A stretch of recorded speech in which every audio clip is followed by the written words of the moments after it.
a todos, bienvenidos a Autores UJAT, un espacio donde hablaremos de publicaciones y qué mejor que de la voz de nuestros propios autores. En este episodio vamos a hablar con la doctora Liliana Pampillón. Ella es profesora investigadora de la División Académica de Ciencias Biológicas de la Universidad Juárez Autónoma de Tabasco. Doctora, bienvenida. Hola, mucho gusto, muchas gracias. Muy entusiasmada por estar en este espacio y muy agradecida, como siempre, con la Dirección de Difusión y Divulgación Científica de nuestra querida UJAT. Muchas gracias, doctora. Hoy hablaremos de su libro titulado Producción de Biogás, Fundamentos y Parámetros de Diseño. Doctora, entre sus líneas de investigación veo que toma mucho el tema de la sustentabilidad energética. Cuénteme, ¿cómo surge el interés por esta línea? Bien, pues creo que hoy en día estamos conscientes de que han habido cambios e impactos en la naturaleza que no se pueden negar, ¿no? Y uno de ellos es precisamente el cambio climático. Si lo bajamos a un nivel local, lo estamos viviendo aquí en nuestra región tabasqueña, con la pérdida de ciertos espacios que antes eran mar, en la zona, por ejemplo, de frontera, en el bosque, o estamos siendo también viendo eventos como la salinidad de algunos suelos que han cambiado debido también al ingreso al mar, lluvias atípicas.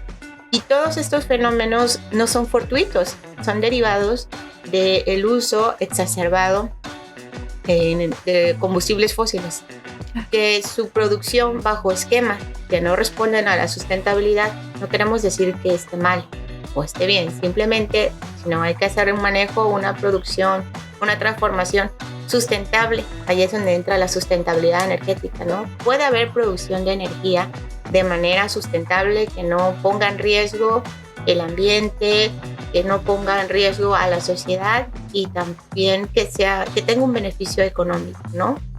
Entonces, precisamente lo que me lleva a desarrollar líneas de investigación en este ámbito de la sustentabilidad energética es precisamente la bioenergía, que dentro de este abanico de fuentes de energías alternas que conocemos, ¿no? Energía solar, energía eólica, hidroeléctrica, tenemos una fuente de energía muy noble, muy disponible, que se puede estudiar en muchos casos a niveles locales, como lo es la biomasa, ¿no? Y claro, nosotros la denominamos bioenergía. Y bueno, este es un punto de partida para desarrollar muchas investigaciones.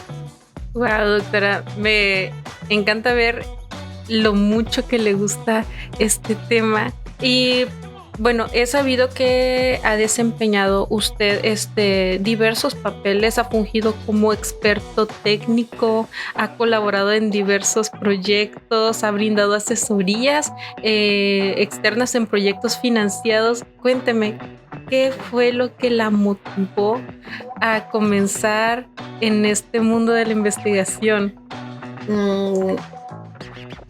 Es una buena pregunta. La verdad es que yo creo que un componente importante en la vida de las personas es la capacidad de asombro y de admiración por las cosas, ¿no? Cuando uno tiene y descubre que te asombra, que te admira, es un móvil en lo que tú haces. Entonces yo recuerdo a finales de la preparatoria tuve la oportunidad de visitar un laboratorio y me admiró ver los procesos y tratar de entender, ¿no? Por qué cambia de color una reacción o por qué se precipitan ciertos compuestos. Entonces, y sobre todo, la admiración hacia una investigadora. Es muy importante y reconozco que este espacio se vuelve eso, ¿no? Se vuelve un espejo, un reflejo para aquellas personas que todavía lo dudan.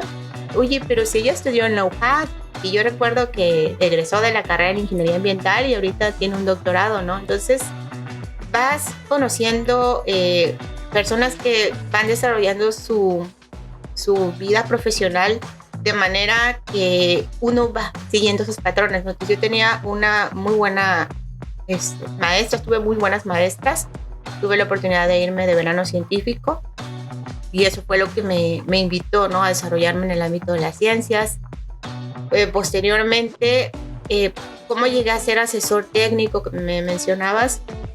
En la vida académica surgen invitaciones que van más allá de estar en un espacio de universidad, ¿no? Como brindar asesoría a componentes de gobierno, agencias internacionales en el tema en el que tú trabajas. Entonces, creo que también tiene más sentido que lo que tú haces, los datos que estás estudiando, puedan ser empleados para desarrollar políticas públicas que beneficien a una sociedad, a una comunidad en particular, ¿no? Y eso es parte de la razón de ser de este documento del que vamos a hablar hoy, que justamente promovemos el biogás como una fuente de energía alterna, pero tenemos que seguir ciertos criterios y parámetros para lograr que esa producción de biogás sea sustentable, ¿no? Wow, doctora.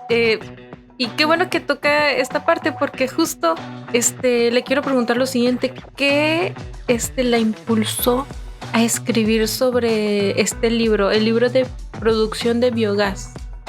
Bueno, es un trabajo colegiado y se elaboró de manera coordinada, y lo quiero agradecer y comentar en este espacio. Adelante. El ingeniero Luis Fernando Cisneros, él es un asesor técnico del Fideicomiso de Riesgo Compartido de la Zagarpa, ahora ya cambió de nombre, y también es un asesor técnico del Banco Mundial. Él es especialista en biogás. Yo tuve la oportunidad de estar en un proyecto de incidencia nacional sobre seguimiento de los biodigestores en diferentes unidades productoras de ganado, ranchos ganaderos en todo el país. Y cuando llego a Tabasco, vemos que sí se está promoviendo mucho instalar biodigestores y biodigestores por aquí, pero al final no deja de ser una tecnología que utiliza microorganismos vivos, que requiere seguimiento, control, y todo esto es importante dejarlo por escrito o en un documento que alguien que quisiera instalar biodigestores sepa que no simplemente es de poner una bolsa y ya, ¿no? Sino que hay que caracterizar, hay que desarrollar ciertas tecnologías, ¿no? Y bueno, hay otro autor que también es muy importante y ha sido un aliado institucionalmente, el doctor Gaspar López Ocaña. Entonces, él es especialista en el tema de manejo de aguas residuales, ¿no? Tratamiento y manejo. Entonces, hicimos buen match, buen equipo. Decidimos recuperar todas las experiencias que teníamos del gobierno federal en el tema de biodigestores, con muchos datos técnicos sobre parámetros físico-químicos, y a su vez todo el bagaje institucional que traía el doctor Gaspar López Ocaña con la caracterización de aguas residuales a nivel local, y desarrollamos este documento, ¿no? Que es una guía, y no solamente para estudiantes, sino para desarrolladores de tecnología, productores agropecuarios, que en algún momento estén interesados en entender un poco más de cómo funcionan los procesos de biodigestión y qué potencial o oportunidad tienen para aprovechar todos sus recursos orgánicos, llámese estiércoles ganaderos, residuos de la producción agrícola, residuos sólidos orgánicos de nuestras casas, cómo estos pueden ser transformados de manera adecuada y producir un gas capaz de ser empleado en una máquina para generar energía eléctrica o en energía térmica. Doctora, ya hablando un poquito, vamos a entrar un poquito más a lo que es el contenido de este libro.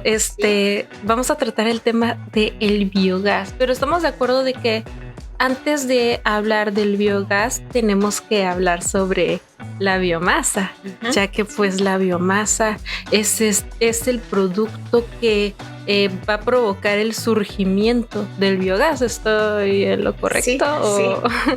Sí, de alguna manera sí. Muy bien. ¿Podría explicarnos un poquito más sobre este tema? Sí, claro que sí. Pues mira, el concepto de biomasa es muy genérico. De hecho, pues pensamos en la masa de las tortillas, ¿no? Pensamos en la masa cuando hacemos empanadas, pero la biomasa, desde el punto de vista biológico, pues es todo aquel material de origen orgánico, ¿no? Que tiene dentro de su composición química cadenas moleculares de carbono, oxígeno, y que esto lo hace atractivo porque es la fuente de energía para muchos procesos, ¿no? Entonces, La biomasa que nosotros hacemos hincapié en este documento es aquella que proviene de procesos no fosilizados, porque un ejemplo de biomasa podría ser el petróleo, el gas natural, ¿no? El carbón.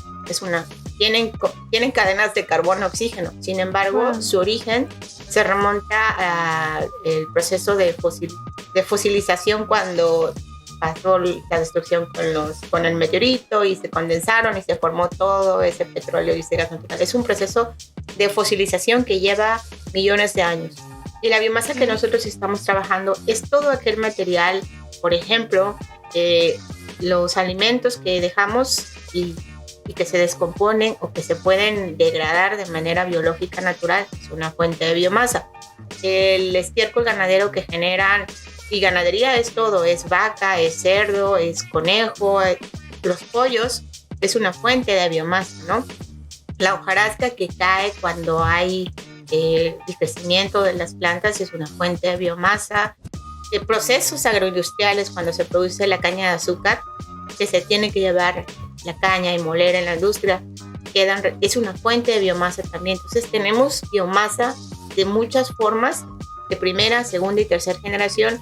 En este libro en particular nos enfocamos en la biomasa, que es un subproducto indeseable de los procesos, ¿no? En ejemplo, el estiércol. Ejemplo, el bagazo de caña. Ejemplo, la palma de aceite. Todas estas fuentes de biomasa que para algunas personas es un dolor de cabeza. ¿Qué voy a hacer con todo este volumen? A mí no me sirve. Por el contrario, se descompone, impacta en el ambiente, emite gases de efecto invernadero, principalmente el metano, que tiene un potencial de calentamiento importante y que promueve el cambio climático. Si hay una descomposición incontrolada, también se deposita en los mantos freáticos, afectando pues todos los cuerpos de agua, y se vuelven un nicho para pues que se desarrolle fauna nociva, no sé, cucarachas, roedores. Entonces nosotros lo vemos como una fuente de energía capaz de ser transformada bajo condiciones adecuadas en un combustible, y este combustible gaseoso al que le estamos sacando provecho es precisamente el biogás, ¿no? Todo este material, si se degrada bajo condiciones controladas, puede generar un gas con un valor calorífico que se puede transformar en energía eléctrica o en energía térmica. Wow, doctora, qué interesante. Y lo padre es que en el libro podemos ver muchos ejemplos, muchas ilustraciones al respecto, y eso es lo padre. Precisamente el lector tiene en sus manos un documento que se vuelve una guía y un referente para diseñar y para construir un biodigestor, porque menciona aspectos relevantes de cuáles son aquellas propiedades físicas y químicas. No toda la biomasa se puede transformar en biogás, ¿no? Y algunos dirán, no, yo tengo cierto volumen de estiércol y lo quiero meter en una bolsa y quiero producir biogás. Ok, pero ya caracterizaste tu biomasa inicial, porque depende también de la dieta. Y estoy dando nada más un ejemplo, ¿no? Aquí en la región se dosifica, y a veces de manera indiscriminada o por costumbre, los antibióticos en los animales, ¿no? No, pues el antibiótico. Pues, ¿qué pasa con tanto antibiótico? Se muere toda la flora intestinal, y la flora intestinal, que está constituida por microorganismos, pues, es la que produce el biogás. Entonces nos llega ese metilento, no se va a generar nada de biogás porque no cumple con estos parámetros, y eso solamente alguno. Hay otros parámetros como el pH, oxígeno disuelto, que se mencionan en el libro, que son importantes de caracterizar al momento de ingresar la biomasa, aunado a otros cuando sale el biogás, porque el biogás, cuando se produce, tampoco se puede usar de manera inmediata. Tiene trazas de algunos componentes ácidos, el ácido sulfídrico, que te pueden corroer los equipos, ¿no? Entonces eso también hay que darle información como es. Hay gente que quiera utilizar el biogás y hacer carnes, y está llenando las carnes con ácido sulfídrico y con otras trazas de compuestos gaseosos indeseables, ¿no? Entonces este biogás que sale de un proceso de biodigestión tiene que someterse a un proceso de purificación y un tratamiento que permita poderlo aprovechar en otros sistemas. Wow, doctora, y esto y muchos temas más vienen incluidos en el libro. Hay una sección y justo yo creo que es lo que nos está platicando. Ajá. Porque precisamente el libro nos habla, justo como nos acaba de mencionar, sobre cómo diseñar y también dimensionar estos biodigestores. Los biodigestores, tengo entendido que son, vamos a poner recipientes cerrados herméticamente. Hay muchos tipos de biodigestores.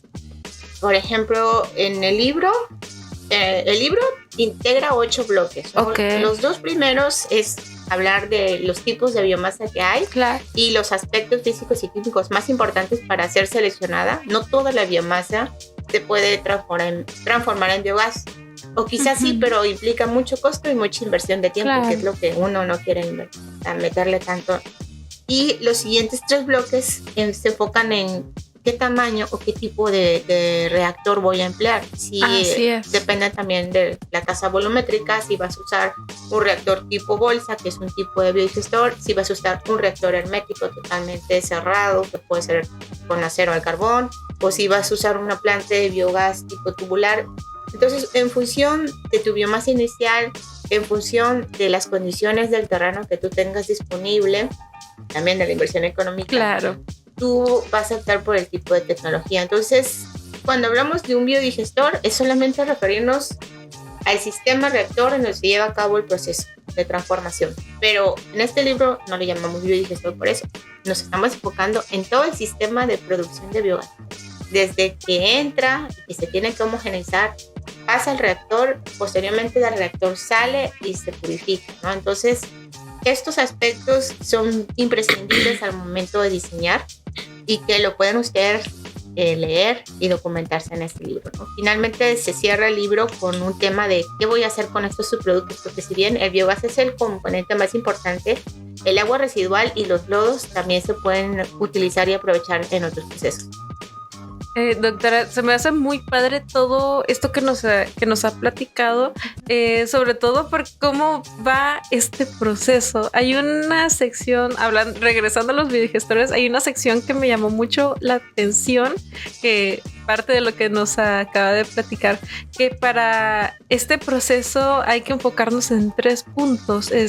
Uno, que es el uso del biodigestor, que como nos acaba de mencionar, ya podemos estar tranquilos en que no tiene que ser uno específicamente, sino que hay más de una opción. También nos habla sobre identificar, muy importante, el tipo de biomasa y finalmente las características físicas. ¿Nos puede platicar un poquito más al respecto sobre la importancia de estas características? Sí, si bien es cierto, estamos apostando a producir un combustible alterno, porque el biogás es precisamente eso, una forma de obtener energía no recurrente, no es el típico gas natural que viene del petróleo, sino es un gas que se deriva de la descomposición controlada de la materia orgánica, que tiene un poder calorífico arriba y que tiene aspectos que lo hacen funcional para una máquina, ¿no? O sea, que ese gas puede mover una turbina, puede estar en un motogenerador y producir energía eléctrica, pero su aprovechamiento no es directo. Claro. Como en todo complejo procesador de gas, su función es purificar y, digamos, le llaman endulzar el gas, porque le quitan todo lo amargo. Claro. El biogás que sale de un biodigestor tiene que pasar por algo similar.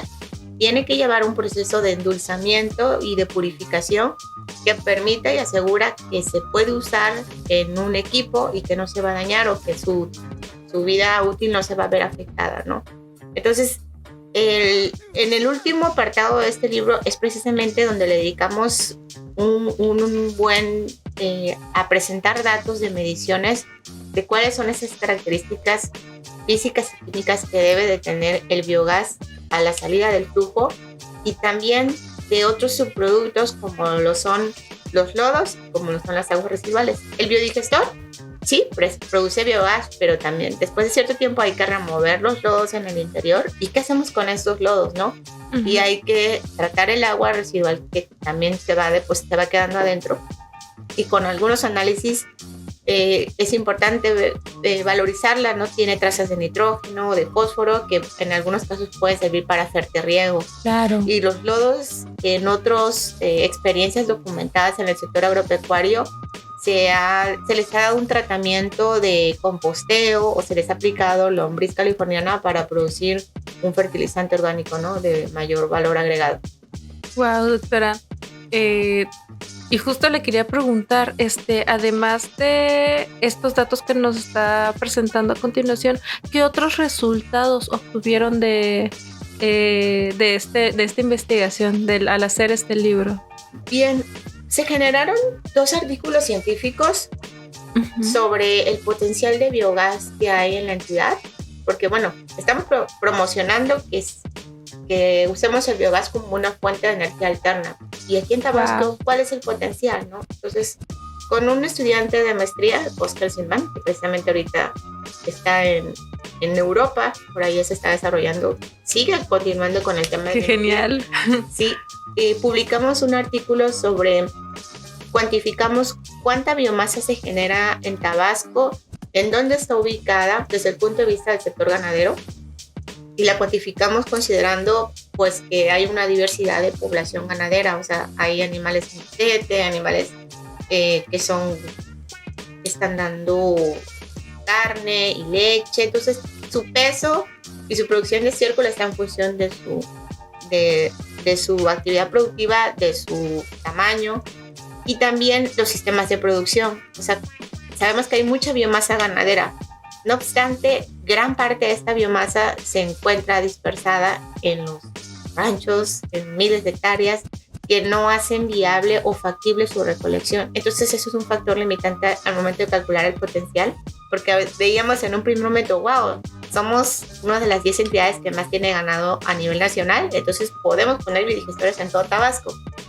Pero si la gran parte de este estiércol no está en un solo punto, sino que se queda dispersado, pues ya eso no lo hace técnicamente factible. Entonces ese potencial teórico que se veía atractivo se reduce.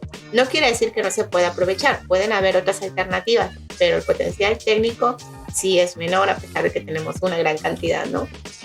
Y en este artículo pues mostramos cuáles son aquellos ranchos que tienen una población ganadera en donde se podrían instalar biodigestores. Se muestra las regiones de la entidad, cómo se distribuyen los sistemas de producción, cuánto biogás se genera y esto qué significa en términos de mitigar emisiones de gases de efecto invernadero. Si estos gases que se producen por el estiércol se generan de manera incontrolada, se produce metano que se libera y se va a la atmósfera. Pero si los atrapamos y los transformamos y producimos biogás, se dice que reducimos las emisiones de gases de efecto invernadero, que es lo que todo el mundo quiere. Bueno, todos los países estamos con ese compromiso a nivel internacional de reducir las emisiones de gases de efecto invernadero porque son las que están promoviendo el cambio climático. Entonces, parece nada, pero con una pequeña contribución que hagamos a nivel local y lo sumemos a escalas nacionales, pues podemos sacar la diferencia. México es el primer país en Latinoamérica con mayor gases de efecto invernadero. Somos el primero pues por el tamaño, ¿no? Entonces tenemos la tarea de reducir esas emisiones, ¿no? Y una alternativa interesante para promover precisamente acciones de mitigación de gases de efecto invernadero, diversificación de la matriz energética, a no solamente apostarle a una sola fuente de energía, ¿no? De cuántas cosas tenemos alrededor, es precisamente la producción de biogás y la bioenergía, por supuesto. Doctora, ¿y actualmente usted en qué está trabajando? Pues ahorita me encuentro bien entusiasmada. De hecho, presentamos los resultados de un proyecto hace un mes en Marsella, Francia, sobre bioenergía, sobre aprovechar fuentes de biomasa que se generan por diversos emprendimientos o organizaciones sociales. Hay un grupo de carpinteros que está colaborando con nosotros que cada cierto tiempo tienen un volumen importante de acerrín, de viruta que se va acumulando, que en el mejor de los casos pues lo venden, pero si no, lo queman y si no se respira y eso afecta a la salud, afecta a lo económico. Tenemos un grupo de artesanas de fibras, los que hacen recuerditos en Acajuca. Ajá. Ellas también generan puntas y otros residuos de biomasa. Todo eso lo llevamos al laboratorio, lo caracterizamos, vemos cuáles son sus propiedades y cuáles valdría la pena si las transformamos en biogás o si las transformamos en biodiesel, o en este caso sus propiedades nos dieron que lo más viable sería producir biocombustibles sólidos, que es un tipo carbón, tipo briqueta, tipo pellets. En España su uso es muy común, muy generalizado, y de hecho ahorita en el mercado en México está comenzando a venderse estas bolsas de briquetas y de pellets en algunas tiendas comerciales, ya los encuentras, que se elaboran a partir de residuos, ¿no? De cáscaras de coco, de residuos de plátano. Nosotros tenemos muchos residuos aquí de actividades productivas, que es un ganar-ganar, ¿no? Estamos dándole un manejo adecuado, pero además produciendo un energético en vez de seguir talando o aprovechando especies leñosas importantes para hacer el carbón, pues estamos usando residuos, ¿no?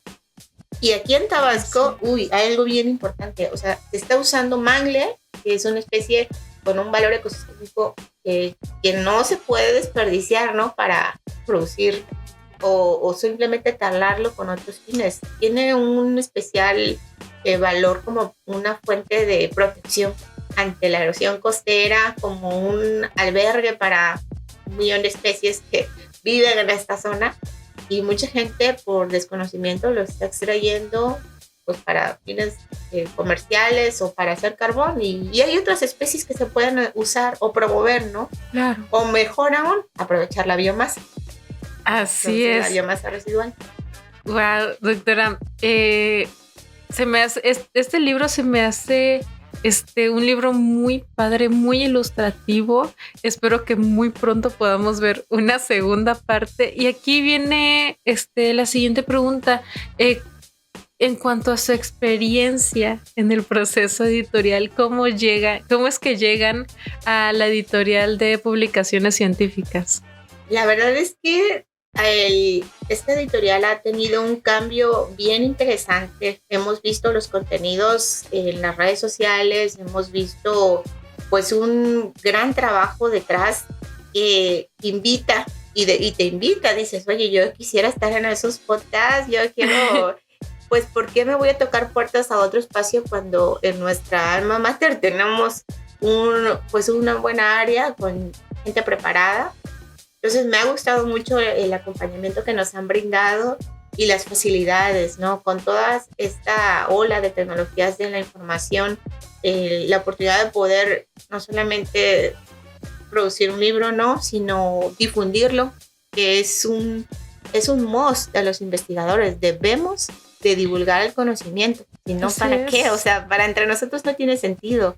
Y estos espacios se vuelven importantes aliados para facilitarnos a nosotros, ¿no? Nosotros quisiéramos divulgar, pero si ustedes, como bien lo han hecho, y nos invitan a promover los trabajos, a poner en alto el nombre de la UJAT, pues nos sentimos muy agradecidos, y yo estoy encantada con todo este acompañamiento y pues. Bueno, doctora,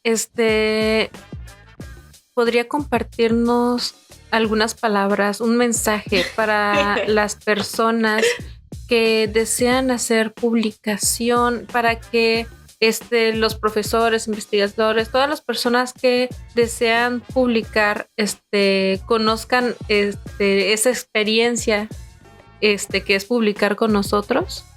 Sí, claro, pues yo invito a los colegas investigadores de la universidad a que se acerquen a todos nuestros espacios que tenemos dentro de la UJAT para publicación.